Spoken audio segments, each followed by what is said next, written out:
नमस्कार. लक्षवेधीमध्ये आपल्या सगळ्यांचं स्वागत. मी प्रसाद काथे. अल्पबचतीवरील व्याजदरांमध्ये कपात करण्याचा सरकारी आदेश भारतामध्ये गहजब माजवून गेला. हा गहजब केंद्र सरकारच्या कानापर्यंत पोहोचेपर्यंत दिवस उलटला आणि केंद्रीय अर्थमंत्र्यांनी असं काही घडलंच नाहीये, जे काही घडलं होतं ती केवळ एक नजरचूक होती असं सांगत काढला गेलेला आदेश मागे घेतोय हेही स्पष्ट केलं. त्या ट्विटरवरून जनतेशी संवाद साधत होत्या. निर्मला सीतारामन यांच्या कारभाराबाबत यापूर्वीपासूनच अनेकदा प्रश्न उपस्थित होत होते. ताज्या घटनाक्रमानं त्यांच्या एकूणच कारभाराबाबत पुन्हा एकदा प्रश्नचिन्ह उपस्थित झालंय. एका बाजूला अल्पबचत ही भारतातल्या अनेकांच्यासाठी महिन्याभराच्याच नव्हे तर जवळपास वर्षभराच्यासाठी उत्पन्नाचा एक ठरलेला निश्चित स्रोत असते. ही अल्पबचत आणि त्यावरचं व्याज हे प्रत्येक संबंधित माणसाला त्याच्या आर्थिक नियोजनाला मदत करतं. ज्या वेळेला व्याजदर घसरतात त्यावेळेला त्यांचं आर्थिक गणित कोलमडतं. बहुतेक वेळेला निवृत्त माणसं, वयानं वृद्ध अशी सुद्धा यामुळे भरडली जातात. या सगळ्यांच्यासाठी हा व्याजदर हा फार मदतीचा असतो. पण दुसऱ्या बाजूला अर्थव्यवस्था समृद्ध करायची असेल तर व्याजदर कमी ठेवावेत हा संकेत सुद्धा जगभरात प्रचलित आहे. अर्थव्यवस्थेचं एक पाऊल पुढे न्यायचं असेल तर व्याजदर कमी होणारच असा तर्क सुद्धा दिला जातो. कर्जावर व्याजदर कमी हवेत, मग बचतीवर व्याजदर जास्त कसे हवेत असा प्रश्न विचारला जातो तो याच निमित्तानं. एका बाजूला हा सगळा तर्क आहे, दुसऱ्या बाजूला भारतीय लोकांची प्रतिभा आहे. ज्या पद्धतीनं व्याजदराच्या कपातीचं गणित झालं आणि बिघडलं आणि घडलं त्यावर समाज माध्यमांवर मीम्सचा धो पाऊस पडला. अनेकांनी यात जमेल तितका मोदी सरकारचा वाभाडे करण्याचा कार्यक्रम केला, तर अनेकांनी निर्मला सीतारामन यांच्या क्षमतेविषयी प्रश्न उपस्थित केले. हे सगळं घडत असताना मूलभूत प्रश्न कायम आहेत की व्याजदरात कपातीचा बाण हा जाणीवपूर्वक सोडला गेला होता का? बंगालमध्ये आणि त्याच्याच बरोबर आणखीन 4 राज्यांमध्ये निवडणुका सुरू असताना व्याजदर कपातीचं पिल्लू सोडण्यामागे कुणाला केंद्राला अडचणीत आणायचा तर विचार नव्हता. नोकरशाहीकडून केलं गेलेलं हे बंड होतं का? आणि जर व्याजदर आत्ता कमी होत नाहीत असं अर्थमंत्री म्हणत असतील तर ते भविष्यात कमी होणार नाहीत याची शाश्वती त्या देणार आहेत का? या आणि अशा अनंत प्रश्नांसह आजचे लक्षवेधीची चर्चा, बचतीचं एप्रिल फूल.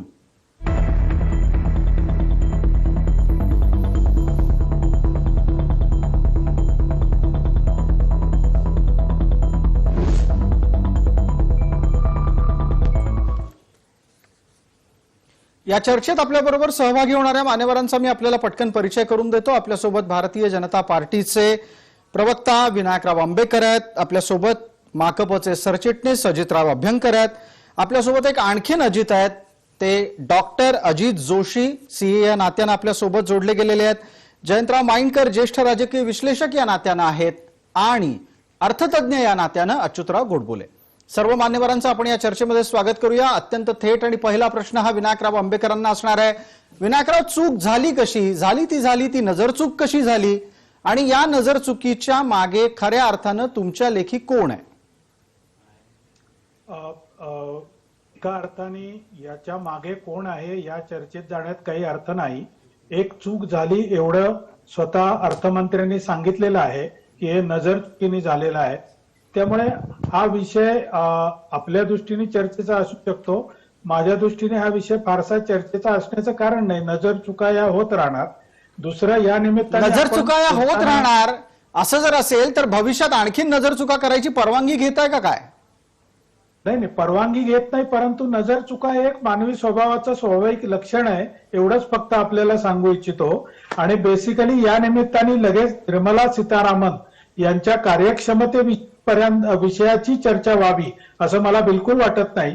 अत्यंत विपरीत परिस्थितीमधलं अतिशय ग्रोथ ओरिएंटेड असं बजेट त्यांनी सादर केलेलं आहे आणि त्यावेळेला आपण म्हटलात तसं त्यांच्यावर कौतुकाचा वर्षाव हा सगळ्या क्षेत्रामधून झालेला आहे. त्यामुळे त्यांच्या कार्यक्षमतेविषयी शंका घ्यावी असं कुठलंही कारण मला याच्यातून वाटत नाही. ही अधिकारी स्तरावरती झालेली एक नजर चुकीने झालेली गोष्ट आहे एवढंच मला वाटतं. विनायकराव, आपण नजरचूक या गोष्टीला मान्य केलं.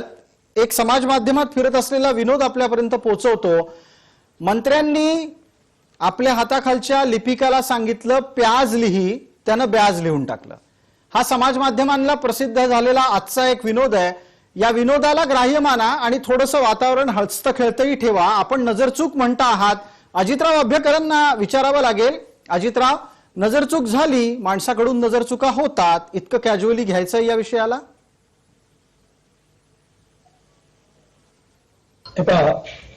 ही नजरचूक नाही. बर, कारण मानसशास्त्रामध्ये सिग्मंड फ्रॉइड नावाचा एक मोठा मानसशास्त्रज्ञ होऊन गेला. अजितराव, आपला संपर्क तांत्रिकदृष्ट्या काही तुटताना दिसतोय. सिग्मंड फ्रॉइड पर्यंत आपण चर्चा नेलेली आहे. मी आपल्यापर्यंत परत एकदा येतोच. इंटरनेट परत एकदा प्रस्थापित झाल्यानंतर अजितराव जोशी आपल्या सोबत आहेत. डॉक्टर अजित जोशी सीए आहेत पेशानं. आत्ताच्या घडीला या संपूर्ण चर्चेच्या बाबतीत त्यांची एक प्रतिक्रिया घेऊयात. विषय अर्थात नजरचुकीनं सुरू झालाय, त्यांचं म्हणणं ऐकणार आहोत. मी असं आंबेकर साहेब म्हणाले त्याप्रमाणे सत्य मानून चालतो की हे नजर चुकीने झालं होतं. खरं सांगायचं तर पण होऊ शकतं का असं मंत्रालयात काम करताना? की अशा प्रकारचा निर्णय घेताना त्या त्या ज्या योजना आहेत त्या योजना चालवणारे अधिकारी असतात, मंत्रालयातले अधिकारी असतात, वित्त राज्यमंत्री असतात, वित्तमंत्री असतात, अशा वेगवेगळ्या पातळ्या असतात. परंतु आपण क्षणभर मान्य करू की ही नजरचूक आहे. पण मग जर ती नजरचूक असं आहे की ते पत्रक निघणं ही नजरचूक नाही असू शकत. नजरचूक काय असू शकते की बाबा 7.9चा आम्ही 6.7 केला तर तो 6.7 नाही 3.2 होता किंवा जे काय असेल, आकड्यांमधला एक फेरफार ही नजरचूक असू शकते. मग आम्हाला खरं तर पीपीएफ वरती 0.5% जास्तच द्यायचं होतं पण आम्ही चुकून कमी लिहिलं, ही नजरचूक होऊ शकते. किंवा वेगवेगळ्या या 8-10 योजना आहेत त्याच्यातल्या 2 योजना त्याच्यात असायला नको होत्या आणि चुकून आल्या, ही नजरचूक होऊ शकते. किंवा खाली सही करणारा अधिकारीची ते अधिकारच नाहीये तेव्हा ही एक नजरचूक, अशा नजरचुका होऊ शकतात. नाही, मग जर हा तर्क मानायचा झाला अजितराव, जर समजा हा तर्क मानायचा झाला तर बघा 4%चा व्याज दर 3.5% करणं, तेच मी सांगतोय. 5.5%चा 4.4 तेच मी सांगतोय की सगळ्याचे टक्केवारी कमी केलेली जी त्या पत्रकामध्ये दिसते आहे त्या आकड्यांमध्ये कुठेतरी चूक आहे, अशी एक नजरचूक असू शकते असं मी आंबेकर साहेबांना, त्यांच्या पक्षाला, निर्मला सीतारामनजींना ते कन्सिडरेशन द्यायला माझी अगदी काही हरकत नाहीये. प्रश्न असा आहे की मग ही जर नजरचूक होती तर बरोबर काय होतं का फक्त तारखेची नजरचूक होती, म्हणजे ऍक्च्युअली पत्रक काढून ठेवलं होतं 3 मेचं आणि चुकून ते गेलं 1 एप्रिलला, असं काही ही नजरचूक होती का? 31 मार्चला गेलं.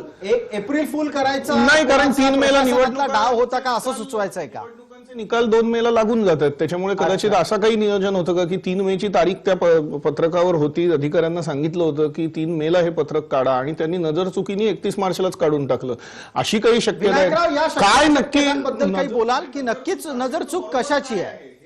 नजरचूक काय आहे? नजरचूक जर ही असेल तर बरोबर काय आहे? माझ्या मते फायनान्स मिनिस्ट्रीमध्ये बरीच प्रपोजल्स ही चर्चेला येत असतात.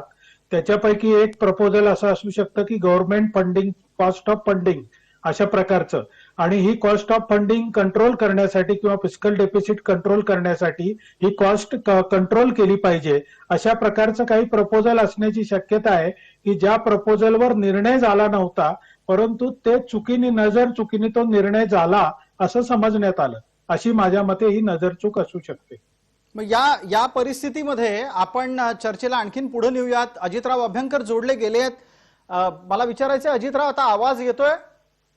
नाही, अजूनही काही तांत्रिक अडचणी आहेत. अजितराव अभ्यंकर जोडले जातीलच. एक पटकन जयंतराव माइंडकरांकडून प्रतिक्रिया घेऊ. अच्युतराव गोडबोले आपल्या सोबत आहेतच. जयंतराव, एक प्रश्न आपल्यासाठी आहे आणि तो असा आहे की तुम्हाला या सगळ्या नजरचुकीच्या मागे राजकारण दिसतंय का? एक संकेत थोड्या वेळापूर्वी अजित जोशी यांनी दिलेला आहे, त्या संकेताला आपण अधिक विश्लेषित करू शकाल? हो, पहिली गोष्ट तुमच्या वाक्याचं उत्तर म्हणजे होय, त्याच्या मागे राजकारण आहे. पण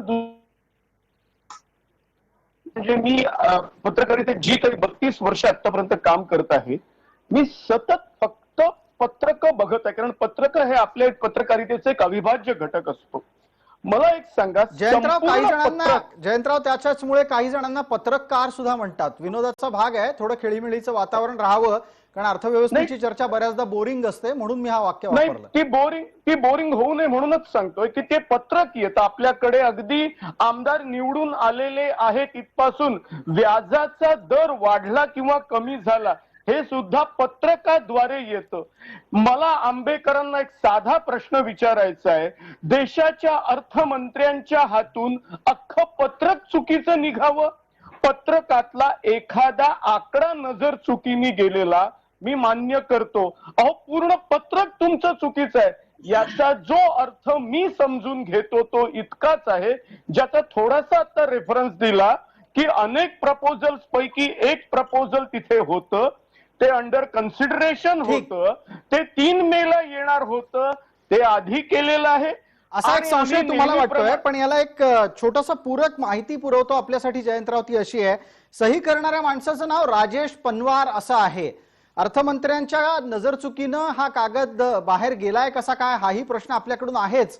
एक अख्खच्या अख्खं पत्रक बाहेर जातं, अर्थमंत्र्यांच्या विभागातून ते जातं आणि त्यावरची चर्चा सुद्धा फारशी महत्वाची नाही असं सांगितलं जातं. आपल्या सोबत अजितराव अभ्यंकर आहेत, त्यांना जोडून घेऊच. अच्युतराव गोडबोलेंना विचारूयात. अच्युतराव, मला सांगा, हे व्याजदर हे अर्थव्यवस्थेसाठी इतके महत्वाचे का मानावेत? त्यांचं थोडंसं फ्लक्च्युएट होणं, त्यांच्यात होणारे सौम्य बदल सुद्धा इतके गांभीर्याने घेण्याची का गरज आहे? अच्युतराव गोडबोले.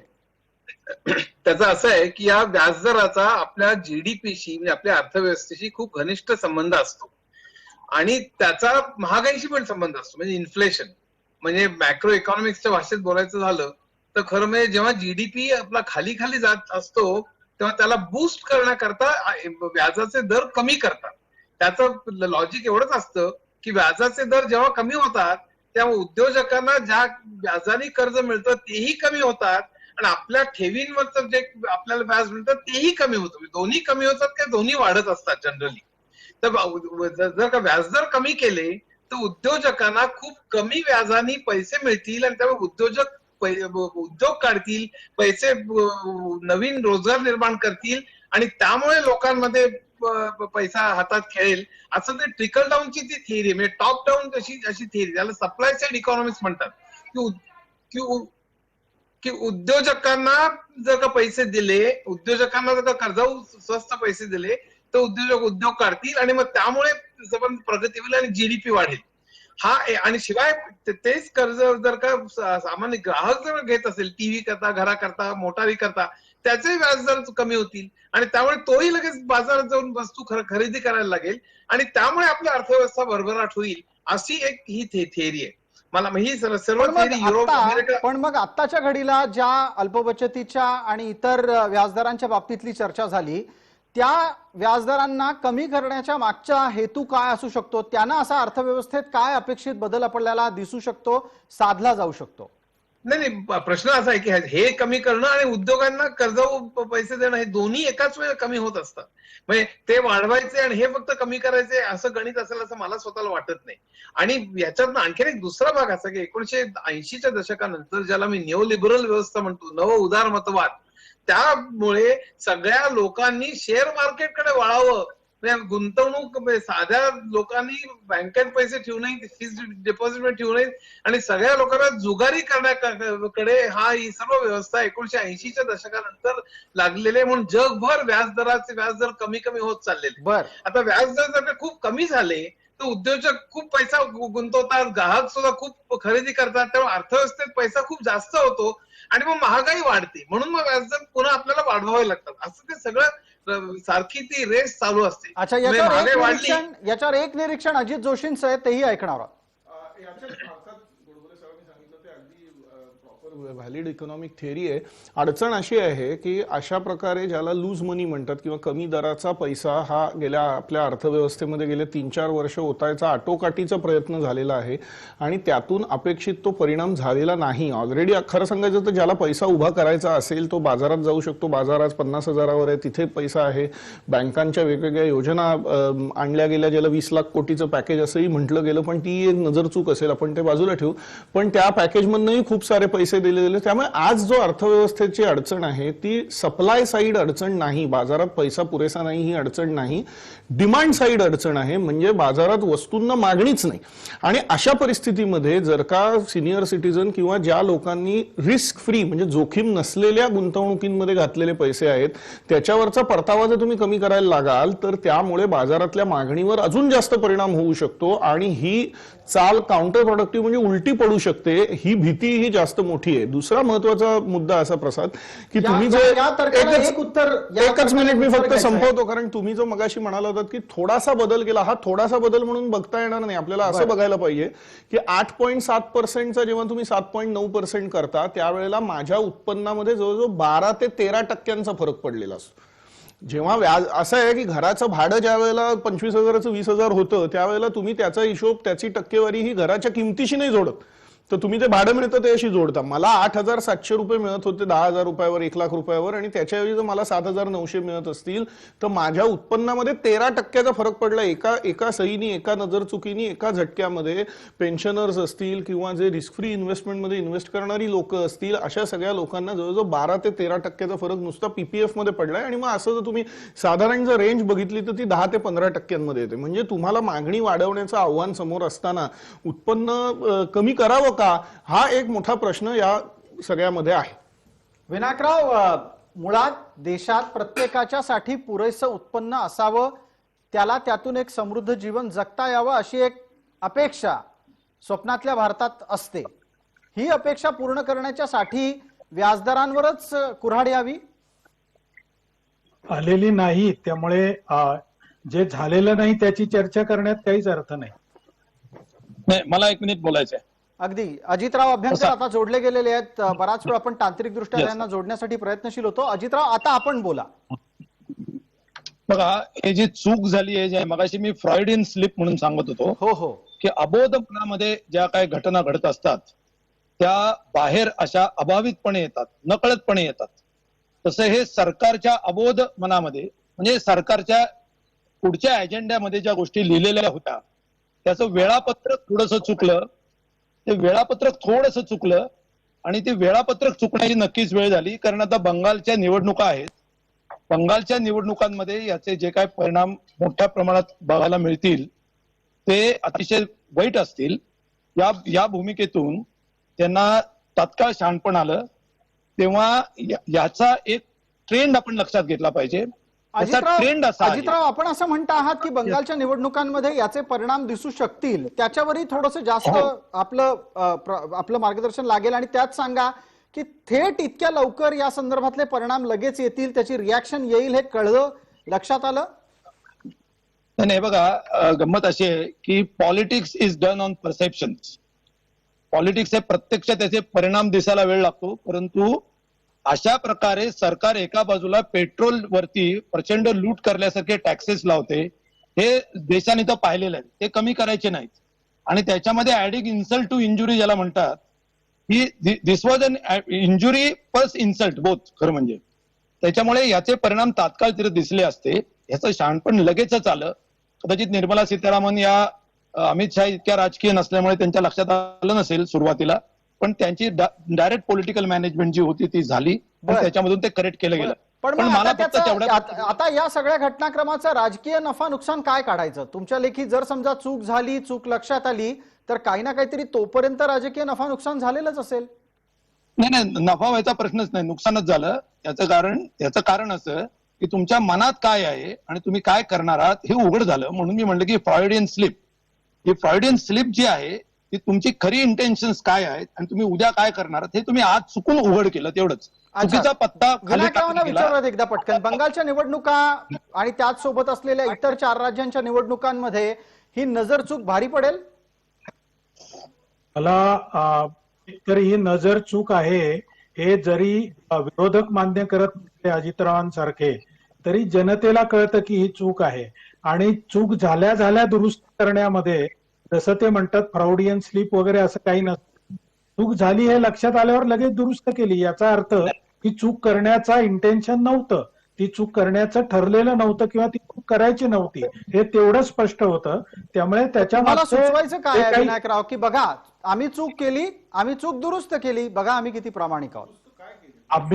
आम्ही या शब्दामध्ये एक शासन, मोठी एक यंत्रणा इन्व्हॉल्व आहे, एवढं कृपा करून लक्षात घ्या.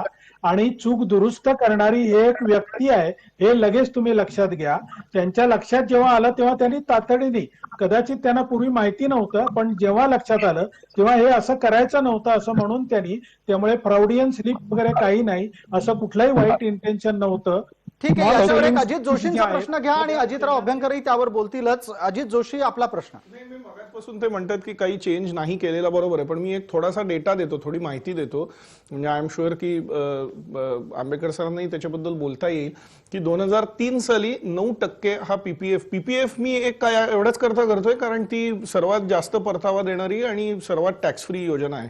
2003 साली 9%चा दर होता. 2013 पर्यंत म्हणजे जवळजवळ 10 वर्षाच्या काळात तो थोडा वरखाली होत 2013ला जेव्हा आधीच्या सरकारने शेवटचा दर बदलला तो होता 8.7%, म्हणजे 9 ते 8.7 या 0.3% मार्जिन मध्ये तो फिरत होता. बरं, हा जो काळ आहे हा भारतीय अर्थव्यवस्थेतला प्रचंड प्रगतीचा काळ आहे, याच्याबद्दल कोणाला काही शंका असायचं कारण नाही. आपण सगळेच काही ना काही पद्धतीने त्याचे व्यक्तिशः भागीदार राहिलेले आहोत. त्यामुळे अर्थव्यवस्था वाढत असताना दर हा 9 ते 8.7% हा प्रवास केलेला होता. 2013 पासून शेवटचा बदल जो 2019 मध्ये झाला, या 6 वर्षामध्ये तो 8.7%वरनं 7.9%वर म्हणजे 0.8% कमी झालेला आहे अवघ्या 5 ते 6 वर्षांमध्ये. आणि तेही त्या काळामध्ये ज्या वेळेला अर्थव्यवस्था सरकारी आकडेवारीनुसार सुद्धा चांगली परफॉर्म करत नाही. त्यामुळे आत्ताची नजर चूक आहे, आता बदलच झालेलं नाही असं काही नाहीच आहे वगैरे असं म्हणता येईल, ते बरोबरच आहे, त्याच्याबद्दल काही शंका नाही. परंतु ह्या सरकारने सत्तेवर आल्यानंतरच्या गेल्या 5-6 वर्षांमध्ये हे जे व्याजदर आहेत, हे जे सर्वसामान्य नागरिकाला उपयुक्त असलेले व्याजदर आहेत, ते 8.7% ते 7.9% पर्यंत आणून ठेवलेले आहेत. हे हिस्टॉरिक फॅक्ट आहे, याच्याबद्दल कोणी वाद घालू शकत नाही. आणि मग शेवटचा प्रश्न एवढाच राहतो की जर नजर चूक झालेली असेल तर ती नक्की चूक काय होती आणि ती दुरुस्त केली म्हणजे काय केलं. आता ते अख्खं पत्रकच्या पत्रक चुकून गेलं होतं असं म्हणजे ते वारंवार सांगतायत. विनायकराव आंबेडकरांच्याकडून एक निरीक्षण येत आहे की जे नोटिफिकेशन निघालं, जे परिपत्रक निघालं, ते चुकीनं निघालं, ते मागे घेतलंय. त्याच्यामुळे जुने व्याजदर कायम आहेत. जी घटना घडून गेलेली आहे आणि त्यात काहीच बदल झालेला नाही, त्यावर इतकी चर्चा का? कारण हे समजत नाही. मी पहिल्यांदाच जेव्हा तुम्ही मला संधी दिली तेव्हा हे बोललो होतो की नजर चूक कशाला म्हणतात, की एखादा आकडा चुकला, एखादा योजना चुकली, एखाद्या 10च्या ऐवजी 6च घ्यायच्या होत्या किंवा अजून 2 आणायच्या होत्या, ह्याला नजर चूक म्हणतात ना. आम्ही अख्खं पत्रकच नजर चुकीने काढलं, हे कसं काय विश्वास ठेवू शकतो? म्हणजे हे सर्व म्हणजे माझं काहीतरी नजर चूक किंवा ओव्हरसाईट या इंग्रजी शब्दाचा अर्थ मला कदाचित समजलेला नसेल किंवा माझा अर्थ काहीतरी वेगळा असेल, आणि त्यामुळे जो मला समजतोय त्या अर्थात असा अभिप्राय आहे की नजर चूक झाली, हे सरकारने मान्य केलंय, पण ती अजून दुरुस्त केलेली नाही. आपण वाट पाहूया की दुरुस्त कधी करणार आहेत, काय करणार आहेत, नवे दर ते देणार आहेत का, त्याची आपल्याला वाट पाहायला पाहिजे. पटकन या मुद्द्याला थोडंसं पुढे नेऊ. तांत्रिकदृष्ट्या विनायकराव आंबेडकर आणि अजितराव अभ्यंकर जोडता काही मुद्दे दिसत आहेत. एक पटकन प्रश्न जयंतराव माईनकरांना घेतो आणि त्यानंतर आपण आपल्या इतरही मान्यवरांकडे जाऊ. जयंतराव, प्रश्न इथे असा उपस्थित होतो की नजर चुका दुरुस्त झाल्या आहेत का, नसतील झाल्या तर त्याचा भविष्यात काय परिणाम होऊ शकतो?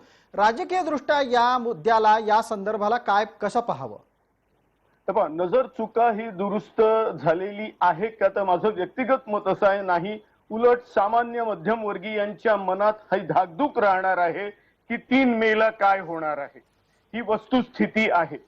जो आंबेडकरांनी सुद्धा स्वतः सांगितलं की जे अनेक प्रपोजल्स असतात, नेमकं हेच प्रपोजल एखाद्या अंडर सेक्रेटरी, डेप्युटी सेक्रेटरी, सेक्रेटरीच्या लेव्हलला with the permission of the finance minister और मिनिस्टर ऑफ स्टेट, आम्हाला फंक्शनिंग सांगू नका. भाजपनी चुकून एखादं चांगलं काम केलं की ते फक्त मोदी करत असतात आणि चुका झाल्या तर अख्खं शासन करत असतं. हे नेहमीचे आपले आर्ग्युमेंट्स आम्हाला माहिती आहे. प्रसाद, मला जयंतराव याच्यावर एक उत्तर लागेल. मग जयंतराव याचं एक उत्तर पटकन लागेल, ते विनायकराव आंबेडकरांकडून घेऊयात. विनायकराव, मला सांगा, चुका झाल्या तर पदरात कोणाच्या घालायच्या? यश जसं मोदींचं, तशा चुका कोणाच्या? शत्रुघ्न सिन्हांचं वाक्य माहित असेल, ताली कप्तान को तो गाली भी कप्तान को. नाही, बेसिकली निर्मला सीतारामन या त्या मंत्रालयाच्या प्रमुख आहेत आणि त्यांनी स्वतःच मान्य केलंय की ही चूक झालेली आहे. आपण जो दुसरा मुद्दा मांडताय की ही चूक दुरुस्त झाली का नाही, तर निर्मलाजींनी अतिशय स्पष्ट शब्दात सांगितलं की मार्च 21ला जे त्या क्वार्टरला जे दर होते तेच पुढे कायम राहतील. त्यामुळे जी चूक झाली होती ती दुरुस्त झालेली आहे. दर कायम आहेत. कुठल्याही स्कीमवरचा दर बदललेला नाही. पण त्यामुळे तुम्हाला चूक दुरुस्त थोड्या झालेली वेळापूर्वी आहे. अजित अभ्यंकर म्हणाले त्याप्रमाणे ही चूक राजकीय दृष्ट्या महागात पडू शकते, हे लक्षात आल्यानंतर पटापट ती बदलण्याच्यासाठी पावलं टाकलं गेली. अजितरावांनी त्यांचं जे काम आहे ते केलेलं आहे. त्यामुळे ते काय म्हटले त्याचं उत्तर मला देणं मला योग्य वाटत नाही. कारण आम्ही काही म्हटलं ते त्याच प्रकारचे नकारात्मक आरोप करत राहणार. त्याच्यात काही ते त्यांचं काम आहे. अजितराव, त्यामुळे आपण मी फार त्याच्यावरती नकारात्मक आहात असा एक comment- सूचक सल्ला किंवा संकेत त्यांनी द्यायचा प्रयत्न केलाय, आरोप म्हणावा लागेल तो. सकारात्मक हे मत आहे, त्या मताबद्दल काय बोलणार? मतावरती एक काउंटर मत होणार, तेव्हा पत्त्यावरती पत्ता, त्याला नकाराचा नकार असं करण्यात काही मला पॉइंट वाटत नाही. ठीक, मी माझं जे काय मगाशी मी बोललो तो माझा मुद्दा मी सबस्टॅन्शिएट करतो. तो मुद्दा असा की याच्या मागे एक धोरण आहे, लक्षात घ्या. आणि हे धोरण 2001 सालापासून वाजपेयी जेव्हा प्रधानमंत्री होते, भाजपचं सरकार होतं, तेव्हापासून एक सातत्याने प्रयत्न चाललेला आहे की स्मॉल सेव्हिंग जे आहेत ते स्मॉल सेव्हिंगचे जे रेट्स ऑफ इंटरेस्ट आहेत ते कोणी ठरवायचे. त्याच्यामध्ये ड्युएल मेकॅनिझम, म्हणजे थोडंसं आपण त्यातल्या मागची यंत्रणा समजावून, एक आरबीआयने ठरवायचंय का सेंट्रल गव्हर्नमेंटने ठरवायचंय, असा तो डायलेमा आहे. त्या डायलेमामध्ये स्मॉल स्केल सेव्हिंग, ही स्मॉल सेव्हिंग जी आहे त्याच्यामध्ये पीपीएफ आहे, नॅशनल सेव्हिंग सर्टिफिकेट आहे, पोस्ट ऑफिस बँक आहे, कन्या समृद्धी आहे, किसान विकास पत्र आहे. तर याचे रेट्स ऑफ इंटरेस्ट जे आहेत ते एका विशिष्ट छोट्या प्रमाणामध्ये सेव्हिंग करणाऱ्या मध्यम वर्गाचं ते बचतीचं साधन आहे. काही प्रमाणात ते त्यांचं उत्पन्नाचं म्हणजे अतिशय महत्वाचं साधन असतं आणि एकमेव बचतीचं साधन असतं. त्याच्यामुळे त्याची एक जबाबदारी म्हणून हे रेट्स आणि गव्हर्नमेंट बॉन्ड्स वरती जे रेट्स असतात किंवा बँकेमध्ये जे रेट्स असतात त्याचा अगदी संबंध नाही असं नाही, परंतु त्याच्यापेक्षा हे रेट्स थोडे जास्त असतात. तसे कोऑपरेटिव्ह असू शकतात. बर, परंतु अलीकडे मोदी सरकारच्या काळामध्ये, विशेषतः मोदी सरकार आल्यानंतर, ज्या प्रकारचं तथाकथित भांडवलदारांना आणि बड्या सगळ्या लोकांना सोयीचं असं उदारीकरण जे चालू आहे, त्याच्यामध्ये फायनान्स लिबरलायझेशन पण आलं. त्याच्यामध्ये स्मॉल सेव्हिंगचे जे रेट्स आहेत हे मार्केट रेटची, म्हणजे गव्हर्नमेंट बॉन्डचं जे ग्रॉस मार्केट असतं, म्हणजे गव्हर्नमेंट बॉन्डचा म्हणून जो काय मोठा मार्केट होलसेलमध्ये विकत घेणाऱ्यांच्या मधून तो सेट झालेला, त्याच्याशी हे सुसंगत करायचे आणि इतर बँकिंग रेटचे सुसंगत करायचे, किंबहुना ते वेगळे असता कामा नये, ते एकच करायचे. फायनान्स मार्केट हे एकच करायचं आणि ज्या कारणासाठी ते कोऑपरेटिव्ह बँकिंग पण नष्ट करू इच्छित आहेत आणि सिस्टमॅटिकली करतायत. अजितराव, तर याला तेच- याला एक मगाशी तर्क आला होता, त्या गोष्टीकडे आपलं लक्ष वेधतो. अच्युतराव गोडबोले मगाशी असं म्हणाले होते की जेव्हा व्याजदर कमी होतो तेव्हा तो उद्योगपतींचा पण व्याजदर कमी होतो. ऐका हे बघा, हे स्मॉल सेव्हिंग जे आहेत त्या स्मॉल सेव्हिंग मध्ये कोणी उद्योगपती गुंतवणूक करत नाही. स्मॉल सेव्हिंग मधल्या ज्या अटी आहेत त्या स्मॉल सेव्हिंग मधल्या गुंतवणूक करणारे लोक हे मध्यमवर्गीय, अगदी काही तर चक्क गरीब वर्गातले लोक असतात आणि ते बिचारे पोस्ट ऑफिस मध्ये जाऊन आपले अकाउंट काढतात आणि त्याचा ओव्हरऑल बँकिंग रेट ट्रान्समिशन वरती परिणाम होतो, अशी एक तक्रार केली जाते. मी तुम्हाला त्यातली सगळी प्रोज अँड कॉन्सची आर्ग्युमेंट ठीक. सांगतो. याच्या सपोर्टिंग असं आर्ग्युमेंट सांगितलं जातं की रेट का त्याचे मार्केट रेटशी कनेक्ट करायचे, कारण जर रिझर्व्ह बँकेने एक बेंचमार्क रेट ऑफ इंटरेस्ट निश्चित केला किंवा बँकांनी आपले इंटरेस्ट रेट बदलले तर त्याचं ट्रान्समिशन जर मार्केटमध्ये व्हायचं असेल तर दोन प्रकारचे इंटरेस्ट रेट बाजारामध्ये असता कामा नयेत असं एक समर्थन केलं जातं, पण ते अत्यंत चुकीचं आहे आणि याच्यावर- सरकार त्या समर्थनात याच्यावर नाही, एकदा पटकन अच्युत गोडबोलेंचं उत्तरही ऐकूयात. आपला जो तर्क आहे त्याचा प्रतिवाद करण्यासाठी अच्युत गोडबोलेंना संधी देतोय. नाही पण पहिली गोष्ट म्हणजे मी उद्योजक पीपीएफ मध्ये गुंतवतात वगैरे असं काही म्हणलेलंच नाही. माझं बरोबर म्हणणं आहे, एवढं तुम्ही आहे. कसं म्हणला नव्हतात, तुम्ही असं म्हणाला ऐक- होतात की जसं सर्वसामान्यांचे व्याजदर कमी होतात तसे एकंदर- उद्योगपतींचेही होतात. तर कमी होणं आणि जास्त होणं याचा एकंदरीत जीडीपी, इन्फ्लेशन आणि रोजगार यांच्यावर काय परिणाम होतो हे मी सांगत होतो. आणि जनरली व्याजदर जेव्हा आपल्या सेव्हिंग्ज वरती कमी होतात तेव्हा उद्योजकांना त्यांना जे कर्जावर जे व्याज द्यावं लागतं तेही जनरली कमी होतं.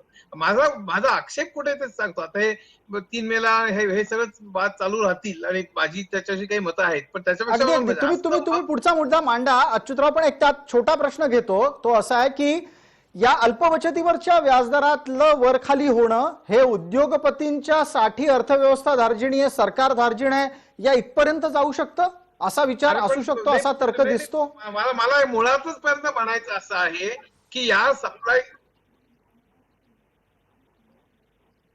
अच्युत गोडबोले, आपला आवाज अचानक मध्येच थांबलाय. अच्युतराव, आपण बोला. माझा आवाज येत असेल तर सलग आपलं बोलणं नाही, पण हे चालतं. मध्ये बोलता येत नाही.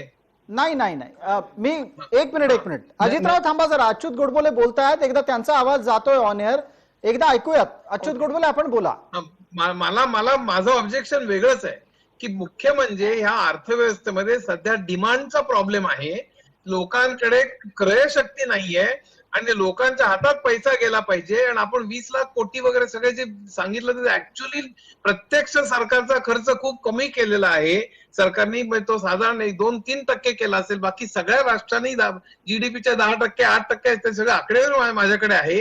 आपण एका तऱ्हेने लोकांना सांगितलं 20 लाख कोटीचं हे केलं, 10% जीडीपीचा प्रत्यक्ष खर्च केलेला नाही.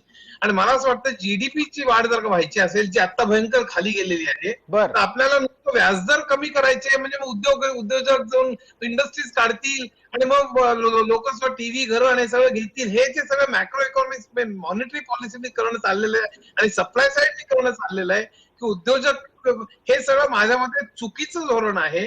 सरकारने भरपूर खर्च केले पाहिजेत आणि ते सुद्धा कुठे केले पाहिजे हे सांगतो. फक्त मनरेगा नव्हे तर स्वस्त घरं, आरोग्य सेवा आपली इतकी भयानक आहे त्याच्यावर केलं पाहिजे. शिक्षक एवढे त्याची गरज आहे तिथे केले पाहिजेत. वीज, पाणी, हे सगळं संपूर्ण लोकांच्या हातात पैसा कसा जाईल हे जर का बघितलं तर मागणी वाढेल आणि त्यामुळे जीडीपी सुद्धा वाढेल. कारण जीडीपी मध्ये private consumption, industries investment, government expenditure आणि इम्पोर्ट एक्सपोर्ट असे भाग असतात. हे फक्त इंडस्ट्रीला त्याचे टॅक्सेस कमी करा, व्याजदर कमी करून त्यांना इन्व्हेस्टमेंट जास्त करू द्या, असं करून हे जे सप्लाय साईडचे इकॉनॉमिक्स आहे त्याच्यावरच माझं ऑब्जेक्शन आहे. म्हणजे बेसिकली हा डेव्हलपमेंटचा पॅराडाईमच चूक आहे असं माझं मत आहे. ठीक आहे, याच्यावर अजित अभ्यंकर, अजित जोशी, त्याचबरोबर विनायक आंबेकर यांना बोलायचंय. पहिल्यांदा विनायक आंबेकर आपल्याला संधी देतोय. बेसिकली सप्लाय साइड हे इकॉनॉमिक्स ते चुकीचे आहे असं म्हणतात. दुसऱ्या बाजूला म्हणतात शासनाने खर्च वाढवला पाहिजे, स्पेंडिंग वाढवलं पाहिजे. आता स्मॉल बचत मध्ये जे काही, स्मॉल सेव्हिंग मध्ये जे काही पैसे येतात त्याचं व्याज कोण भरतं तर गव्हर्नमेंट भरतं. आणि गव्हर्नमेंट हे पैसे कशासाठी वापरतं तर गव्हर्नमेंट स्पेंडिंग साठी वापरतं. त्यामुळे दोन्ही बाजूने आपण एकमेकाच्या विरुद्ध बोलतोय असं मला वाटतं. गव्हर्नमेंट स्पेंडिंगची कॉस्ट वाढली तर ऑटोमॅटिकली स्पेंडिंग कमी होईल. गव्हर्नमेंट स्पेंडिंग वाढवण्यासाठी हे स्मॉल सेव्हिंग जर उपयोगी तर त्याच्यामध्ये परत तुम्ही सप्लाय साइड इकॉनॉमिक्स बघू नका, डिमांड वाढवा, लोकांच्या हातात पैसे द्या, असं एकमेकाच्या विरुद्ध बोलू नका. त्यांनी गोंधळ जास्त होतो तुमचा. याच्यावर एकच मिनिट, मी संधी दिली असती, मात्र वेळेची मर्यादा आहे म्हणून मला एक छोटी विश्रांती घ्यावी लागते.